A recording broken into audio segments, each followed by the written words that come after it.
నేను మీ స్మార్ట్ బంగారం money magic అను అండి. ఇవాళ అయితే నేను మీకు చూపించబోతున్నటువంటి క్షేత్ర దర్శనం ఏంటి అంటే సింగరాయి కొండలో ఉన్నటువంటి యోగానంద లక్ష్మీ నరసింహస్వామి వారి ఆలయాన్ని అయితే మనము ముందు వీడియోలో చూసాం కదా. ఆ ఆలయం ఎలా వెలిసిందన్న చరిత్రని అయితే మనం లాస్ట్ వీడియోలో తెలుసుకోవడం జరిగింది. ఈ వీడియోలో శ్రీ యోగానంద లక్ష్మీ నరసింహస్వామి యొక్క మహిమల గురించి అయితే తెలుసుకుందాం. సో మొట్టమొదటిగా యోగానంద లక్ష్మీ నరసింహస్వామి వారు వెలిసిన తర్వాత ఈ ఆలయము సముద్ర మార్గానికి 5 కిలోమీటర్ల దూరంలోనే ఉంటుందన్నమాట. సో పూర్వం బ్రిటిష్ వారు వారి యొక్క వ్యాపారాన్ని కూడా ఈ సముద్ర మార్గం గుండానే చారవేసుకునేటటువంటి వారు.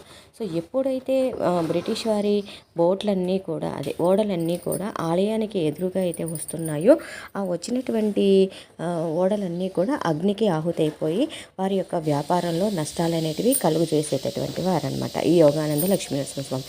అది ఎందుకు జరుగుతుంది అనేటువంటి పరిశీలించినటువంటి బ్రిటిష్ వారు యోగానంద లక్ష్మీనరసింహస్వామి వారి యొక్క మహిమ వల్లే ఈ విధంగా జరుగుతుందన్న తెలుసుకుని అక్కడి నుంచి స్వామివారి దగ్గరికి వెళ్ళి స్వామివారికి ప్రార్థించడం జరిగింది. వారి యొక్క వ్యాపార లావాదేవీలన్నీ కూడా దిగ్విజయంగా జరిగేలాగా చేస్తే వారికి వచ్చే ఆదాయంలో నుంచి రోజుకి ₹1 చొప్పున స్వామివారికి శిస్తు చెల్లిస్తాము అని రాజుగారికి విన్నవించుకునగా అప్పుడు రాజుగారు ఊరి ప్రజల అనుమతితో స్వామివారి ఆలయం యొక్క ముఖద్వారాన్ని కాస్త పక్కకి జరిపి స్వామివారి యొక్క దృష్టి సముద్రం మీద పడకుండా చేయడం అయితే జరిగిందనమాట.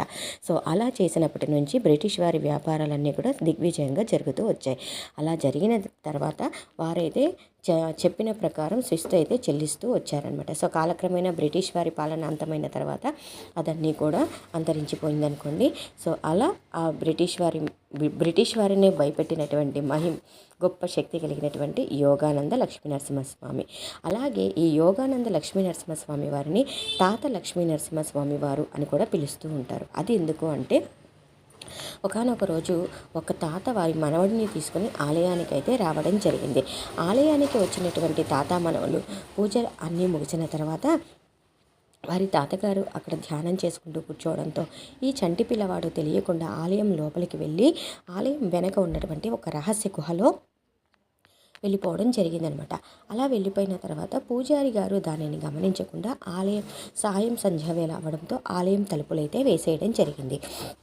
ఇది గమనించినటువంటి పిల్లవాడి తాత చంటి పిల్లవాడు ఆలయంలో ఉండిపోయాడు, ఆలయం తలుపులు తీయండి, పిల్లవాడిని తీసుకోవాలి అన్నా కూడా ఒకసారి ఆలయం తలుపులు వేసిన తర్వాత ఆలయం తలుపులు తీయడం కుదరదని పూజారి గారు చెప్పడంతో ఇంకా చేసేది ఏమీ లేక అక్కడే వేచి ఉండడం జరిగింది.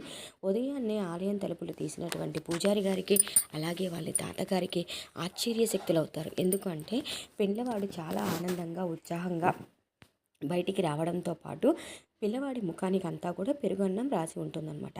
అప్పుడు వాళ్ళ తాతగారు పిల్లవాడిని అడుగుతారు, ఎలా జరిగింది, నీ ముఖానికి ఆ పెరుగు ఎక్కడి నుంచి వచ్చింది అని అడగక యోగానంద లక్ష్మీనరసింహస్వామి వారిని చూపించి ఈ తాత నాకు ఒళ్ళో పడుకోబెట్టి నిద్రపుచ్చి పెరుగన్నం తినిపించాడు అని యోగానంద లక్ష్మీనరసింహస్వామి వారిని చూపించడం జరుగుతుంది.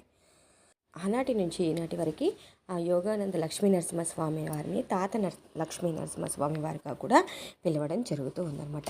సో ఇక్కడ ఉన్నటువంటి ఈ రహస్య గుహ ద్వారా ప్రతిరోజు యోగులు మునులు వచ్చి స్వామివారిని పూజ చేసి వెళ్తూ ఉంటారని చెబుతూ ఉంటారు. సో అందువల్లే సాయంత్రం అయిన తర్వాత ఎవ్వరూ కూడా ఈ దరిదాపులకైతే ఎవ్వరూ రారన్నమాట. తర్వాత ఏంటంటే ఈ రహస్య మార్గము కందుకూరుకు దగ్గరలో ఉన్నటువంటి మాల్యాద్రి పర్వతంలో ఉన్న శ్రీ లక్ష్మీ నరసింహస్వామి వారి ఆలయానికైతే అక్కడి వరకు ఈ మార్గం అయితే ఉంటుంది. అలాగే మనం యోగ లక్ష్మీ నరసింహస్వామి వారి ఆలయాన్ని చూసిన తర్వాత కొంచెం పైకి వెళితే మెట్ల మార్గం కూడా కొంచెం పైకి వెళితే శ్రీ భూ వరాహ లక్ష్మీ నరసింహస్వామి వారి ఆలయాన్ని అయితే మనము దర్శించవచ్చు. అంటే శ్రీ భూ వరాహ లక్ష్మీ నరసింహస్వామి వారి ఆలయం అయితే మనకు దర్శనమిస్తుంది. ఈ ఆలయానికి చరిత్ర కనుక మనం చూసామంటే శ్రీరాముల వారు తన వనవాసాన్ని ముగించుకుని అయోధ్యకి తిరుగు ప్రయాణంలో కొంత సమయం అయితే ఇక్కడ వరాహ యోగానంద లక్ష్మీ నరసింహస్వామి వారిని దర్శనం చేసుకోవడం అయితే జరిగింది. సో యోగానంద లక్ష్మీ నరసింహస్వామి యొక్క శక్తిని సామాన్య మానవుడు తట్టుకోవడం వీలు కాదని భావించినటువంటి శ్రీరాముల వారు ఆలయానికి పైన శ్రీ భూ వరాహ లక్ష్మీ నరసింహస్వామి వారిని శాంత స్వరూపంగా అయితే ప్రతిష్ఠించడం జరిగిందనమాట. సో అందువల్ల మనము పైన ఉన్నటువంటి భూ వరాహ లక్ష్మీ నరసింహస్వామి వారు శాంత స్వరూపంగాను, అలాగే కింద ఉన్నటువంటి శ్రీ యోగానంద లక్ష్మీ నరసింహస్వామి వారు ఉగ్రరూపంగాను మనం ఇక్కడ 2 రూపాలుగా స్వామివారిని దర్శనం అయితే చేసుకోవచ్చు అనమాట. ఓకేనా ఫ్రెండ్స్, చూసారా ఇన్ని గొప్ప గొప్ప విశేషాలు, చరిత్రలు కలిగినటువంటి ఆలయాన్ని మీకు చూపించడం నేను ఎంతో అదృష్టంగా భావిస్తున్నాను. నేను చేసిన ఈ సింగరాయకొండ లక్ష్మీ నరసింహస్వామి వారి ఆలయం కనుక మీకు నచ్చినట్టయితే నా వీడియోస్ని లైక్ చేయండి, షేర్ చేయండి, కామెంట్ చేయండి అండ్ సబ్స్క్రైబ్ కూడా చేయండి.